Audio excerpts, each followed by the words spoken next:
Well, friends, Story Peddler here. Here we are again, meeting together around the book Where the Red Fern Grows by Wilson Rawls, Chapter 16. In the afternoon, our judge came over and introduced himself. He told us he'd be going with us that night. About sundown, we piled in our buggy and drove a few miles downriver. I noticed the other hunters doing the same thing. Everyone was trying to get away from the already hunted territory. It was dark by the time Grandpa stopped. I untied the ropes from my dogs. Little Ann reared up on me and whined. Old Dan walked off a few yards, stretched his body, and dragged his claws through the soft bottom soil. Opening his mouth, he let out one loud bawl and then disappeared in the thick timber. Little Ann was right on his heels. We took off after them. Grandpa got nervous. He said to me, "Don't you think you ought to whoop to 'em?" I told him to wait a little while. There would be plenty of time for whooping. He snorted and said he thought hunters always whooped to his dogs. "I do, Grandpa," I said, "but not before they strike a trail." We walked on. Every now and then we would stop and listen. I could hear the loud snuffing of old Dan. Once we caught a glimpse of little Ann as she darted across an opening that was bathed in moonlight. She was as silent as a ghost and as quick as a flitting shadow. Papa said, "It sure is a beautiful night for hunting."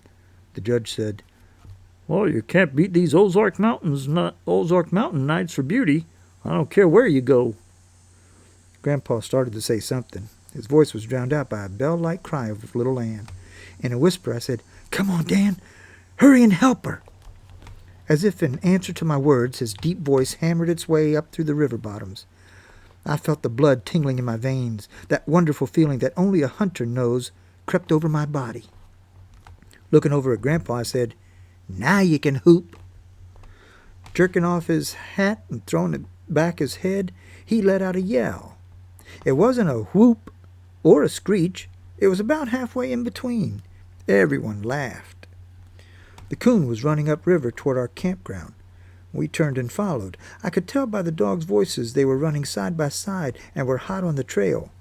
Closing my eyes, I could almost see them running, bodies stretched to their fullest length, legs pounding up and down, white steam rolling from their hot breath in the frosty night. Grandpa got tangled up in some underbrush and lost his hat and spectacles. It took us a while to find his glasses. Papa said something about getting them wired on with baling wire. Grandpa snorted. The judge laughed. The coon crossed the river and ran on upstream. Soon my dogs were out of hearing distance. I told Papa we had better stay on our side of the river and keep going until we could hear them again. 20 minutes later, we heard them coming back. We stopped.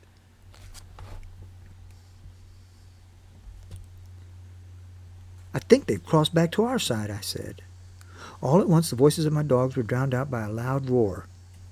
"What in the world was that?" Grandpa said. "I don't know," the judge said. "Reckon it was wind or thunder?" About that time we heard it again. The judge started laughing. "I know what it is," he said. "Those hounds have run that coon right back to our camp. The noise we heard was the other hunters whooping to 'em." Everyone laughed. A few minutes later I heard my dogs bawling "treed." On reaching the tree, Papa ran his hand back under his coat. He pulled out Grandpa's gun. "That's a funny-looking gun," the judge said. "It's a 410 gauge pistol, isn't it?" "It's the very thing for this kind of work," Papa said. "You couldn't kill a coon with it if you tried, especially if you're using bird shot. All it'll do is sting his hide a little." At the crack of the gun, the coon gave a loud squall and jumped. My dogs lost no time in killing him. We skinned the coon, and soon were on our way again. The next time my dogs treed, they were across the river from us. Finding a riffle, we pulled off our shoes and started across. Grandpa very gingerly started picking his way. His tender old feet moved from one smooth rock to another. Everything was fine until we reached midstream, where the current was much swifter. He stepped on a loose round rock. It rolled down, and down he went. As the cold water touched his body, he let out a yell that could have been heard for miles. He looked so funny we couldn't keep from laughing. Papa and the judge helped him to his feet. Laughing every step of the way, we finally reached the other side. Grandpa kept going in his wet clothes until we reached the tree where the dogs were. After killing the coon, we built a large fire so Grandpa could dry his clothes. He'd get up as close to the fire as he could and turn this way and that. He looked so funny standing there with his long underwear steaming, I started rolling with laughter. He looked over at me and snapped, "What's so funny?" I said, "Nothing." "Well, why are you laughing?" he said. At this remark, Papa and the judge laughed until their eyes watered. Mumbling and grumbling, Grandpa said, "Well, if you fellas were as cold as I am, you wouldn't be laughing." We knew we shouldn't be laughing, but we couldn't help ourselves. The judge looked at his watch. "Well, it's after 3 o'clock," he said. "Do you think they'll tree another one?" As if to throw the words back in the judge's face, old Dan opened up. I stood up and whooped. "Whee! Get 'em, Dan! Get 'em! Put 'em up a little tree!" There was a mad scramble. Grandpa tried to put his britches on backwards. The judge and Papa ran over to help him with his shoes. Each one tried to put a shoe on the wrong foot. I was laughing so hard I could do nothing. 100 yards from the fire, I realized we had forgotten the coonskins. I ran back for them. My dogs had jumped the coon in the swampland. He tore out for the river bottoms. I could tell they were close to him by their fast bawling. All at once, their baying stopped. We stood still and listened. Old Dan bawled treed a few more times and then stopped. Grandpa asked, "What's happened?" I told him the coon had probably pulled some kind of trick. Coming up to my dogs, we saw they were working up and down an old rail fence. We stood and watched. Every now and then old Dan would rear up on a large hackberry tree that was standing about 7 feet from the fence and bawled treed. As yet, little Ann had not bawled the tree bark. We watched her. She was working everywhere. She climbed up on the rail fence and followed its zigzag course until she disappeared in the darkness. I told Papa I was sure the coon had walked the rail fence and in some way had fooled my dogs. Old Dan would keep coming back to the hackberry tree. He would rear up on it and bawl treed. We walked up to him. Looking the tree over, we could see that the coon wasn't in it. The judge said, "Looks like he has them fooled." Maybe you'd better call him off," Grandpa said. "We can go someplace else and hunt. We've got to get one more coon, even if I have to tree it myself." For some reason, no one laughed at his remark. It's almost daylight," Papa said. "Yes, and that's what has me worried," I said. "We don't have time to do any more hunting. If we lose this one, we're beat." Hearing the word beat, Grandpa began to fidget. He asked me, "What do you think happened? How did that coon fool him?" "I don't know for sure," I said. "He walked that rail fence. The hackberry tree has something to do with his trick, but I don't know what." "Son," the judge said, "I wouldn't feel too badly if I were you. I've seen some of the very best hounds fooled by a smart old coon." Regardless of all the discouraging talk, the love and belief I had in my little red hounds never faltered. I could see them now and then, leaping over old logs, tearing through the underbrush, sniffing and searching for the lost trail. My heart swelled with pride. I whooped, urging them on. In a low voice, the judge said, "I'll say one thing. They don't give up easily." Birds began to chirp all around us. The sky took on a light gray color. Tiny dim stars were blinking the night away. "Well, it looks like we're beat," Papa said. "It's getting daylight." At that moment, the loud, clear voice of a red-boned hound bawling treed rang through the river bottoms. It was the voice of little Ann. Sucking in a mouthful of air, I held it. I could feel my heart pounding against my ribs. I closed my eyes tight and gritted my teeth to keep the tears from coming. "Let's go to 'em," Grandpa said. "No, wait a minute," I said. "Why?" he asked. "Wait till old Dan gets there," I said. "It's daylight now, and if we walk up to the tree, the coon will jump out.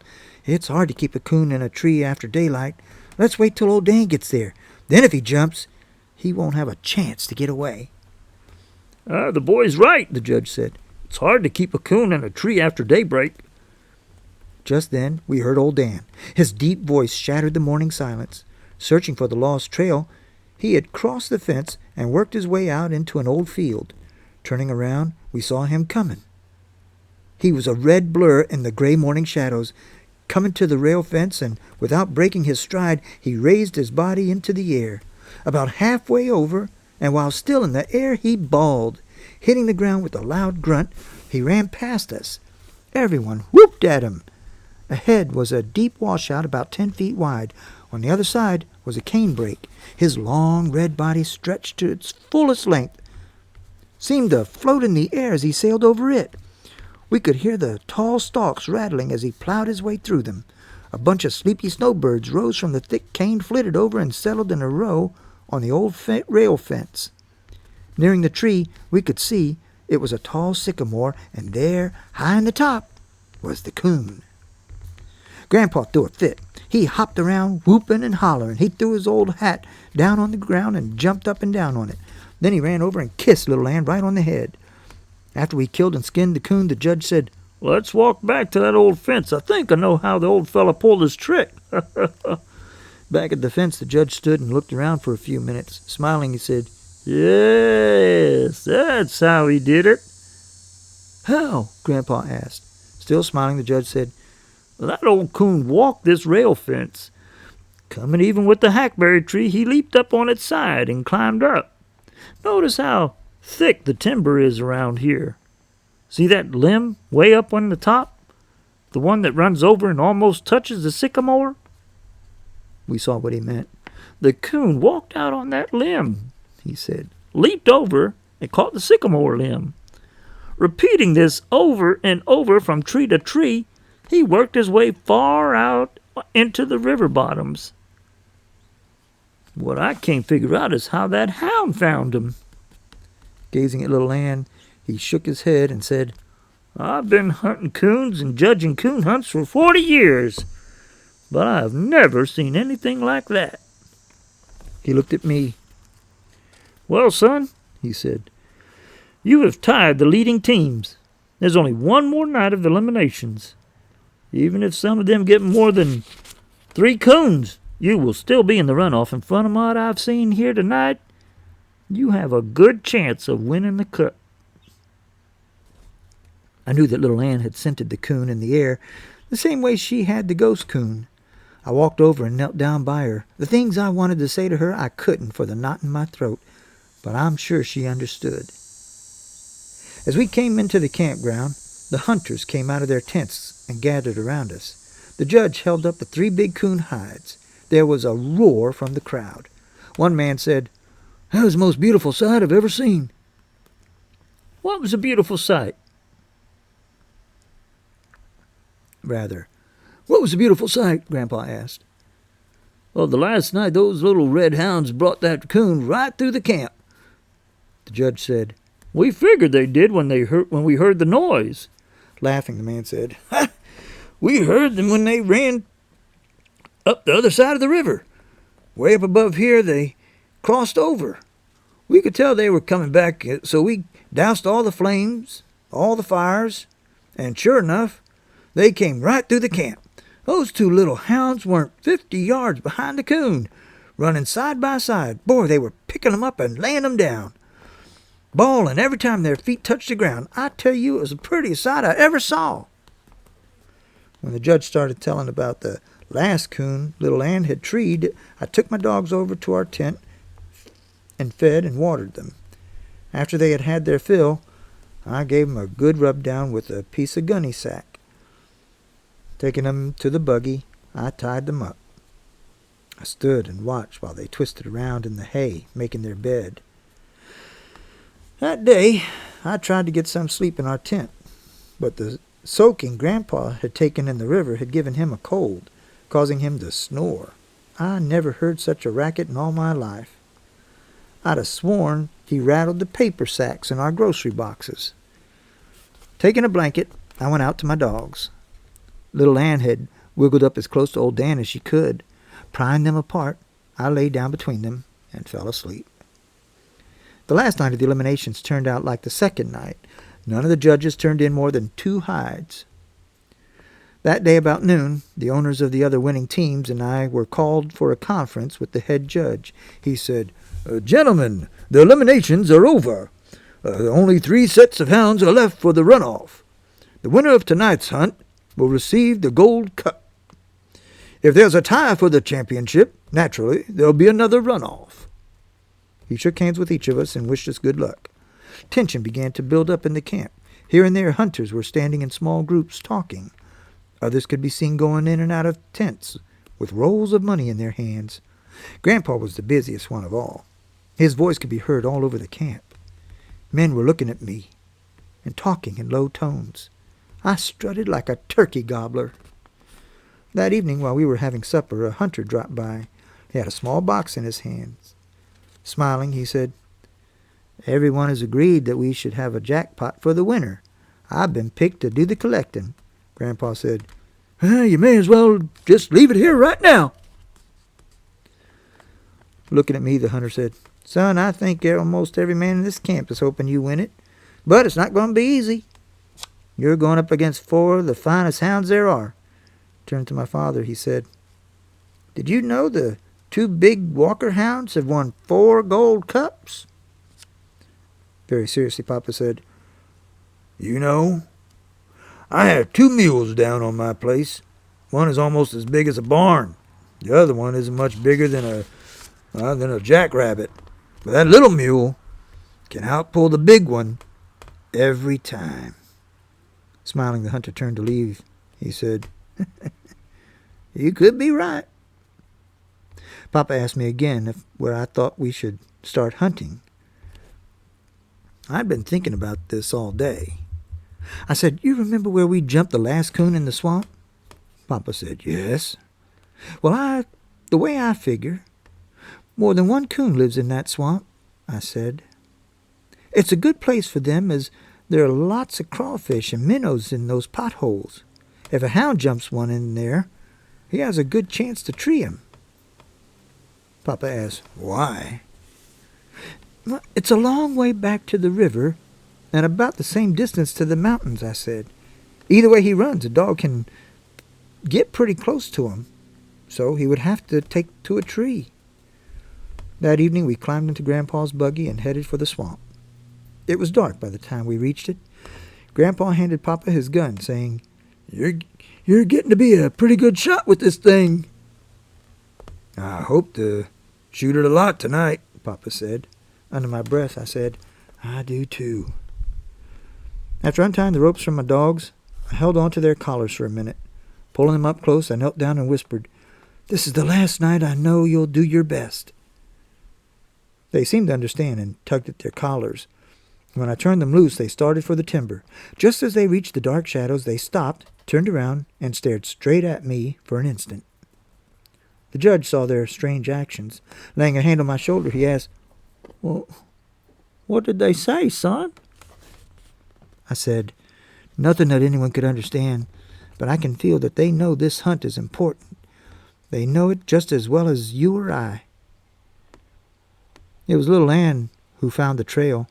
Before the echo of her sharp cry had died away, old Dan's deep voice floated out of the swamp. "Well, let's go," Papa said eagerly. "No, let's wait a minute," I said. "Wait? Why?" "Yeah, wait." "Why?" Grandpa asked. "To see which way he's going to run," I said. The coon broke out of the swamp and headed for the river. Listening to my dogs, I could tell they were close to him. I said to Papa, "I don't think he'll ever make it to the river. They're right on his heels now." By the time we had circled the swamp, they were bawling treed. The judge said, "Boy, that was fast!" I felt my father's hand on my shoulder. Looking at me, he smiled and nodded his head. Papa and I knew I had judged the coon perfectly. He didn't have time to reach the river or the mountains. My dogs had treed the coon in a tall ash, which stood about 50 yards from the river. I knew the 50 yards had saved us a good hour, because he could have pulled trick after trick if he had gotten in the water. We spied the coon in the topmost branches. At the crack of the gun, he ran far out on a limb and jumped. He landed in an old fallen treetop. He scooted through it. Coming out on the other side, he ran for the river. The tangled mass of limbs slowed my dogs, and they all but tore the treetop apart getting out of it. The coon was just one step ahead of them as they reached the river. We heard them hit the water. Running over, we stood and watched the fight. The coon was at home in the river. He crawled up on old Dan's head, trying to force him under. Before he could do it, little Ann reached up and pulled him off. In a scared voice, Papa said, "Oh, the water looks deep to me." "Maybe you'd better call him off," said the judge. "That's a big coon, and he could drown one of them easily in that water. That water's deep. The deep water, he could drown him." "Call him off," I said. "Why, you couldn't whip him off with this stick. There's no use for anyone to get scared. They know exactly what they're doing. I've seen it. I've seen this more times than one." Grandpa was scared and excited. He was jumping up and down, whooping and hollering. Papa raised the gun to aim. I jumped up and grabbed his arm. "Don't do that," I yelled. "You're sure to hit one of my dogs." Round and round in the deep water, the fight went on. The coon climbed on old Dan's head and sank his teeth into one of his long, tender ears. Old Dan bawled with pain. Little Ann swam in and caught one of the coon's hind legs in her mouth. She tried hard to pull him off. All three disappeared under the water. I held my breath. The water churned and boiled. All three came to the top at the same time. The coon was between the bank where we were standing on, and my dogs. He swam toward us. They caught him again, just as he reached shore. He fought his way free and ran for a large sycamore. Old Dan caught him just as he started up. I knew this was the end of the fight. After it was all over and the coon had been skinned, Grandpa said, "I hope we don't have to go through that again tonight. For a while, I sure thought your dogs were goners." The judge said, "Well, have you ever seen that? Look over there." Old Dan was standing perfectly still with eyes closed and head hanging down. Little Ann was licking at his cut and bleeding ears. "Oh, she always does that," I said. "If you'll watch, when she gets done with him, he'll do the same for her." We stood and watched until they had finished doctoring each other. Then, trotting side by side, they disappeared in the darkness. We followed along, stopping now and then to listen. And that's the end of chapter 16.